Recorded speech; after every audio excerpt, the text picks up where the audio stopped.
परम आदरणीय प्रबंधक महोदय, प्रधानाचार्य जी, शिक्षकगण एवं मेरे आए हुए अतिथिगण, परम आदरणीय प्रबंधक महोदय, प्रधानाचार्य जी, आए हुए अतिथिगण एवं मेरे प्यारे प्यारे भाइयों बहनों, मैं आप लोगों के समक्ष एक छोटी सी कविता प्रस्तुत करने जा रहा हूँ। उसमें हुई त्रुटियों को क्षमा कीजिएगा।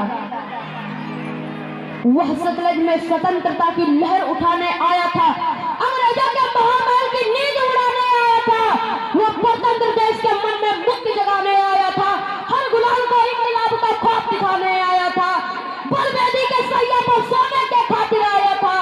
वो खेतों में बंदूकें बोने के खातिर आया था, वो खेतों में बंदूकें बोने के खातिर आया था।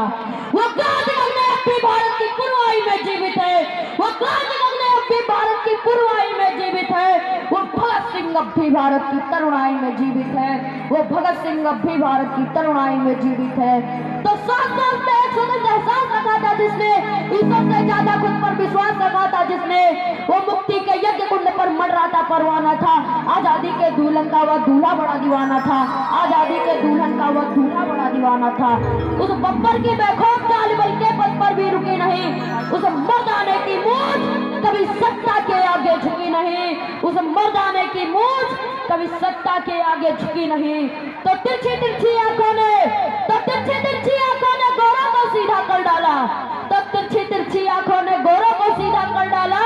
उस तिरछी टोपी वाले ने गोरों को सीधा कर डाला, उस तिरछी टोपी वाले ने गोरों को सीधा कर डाला।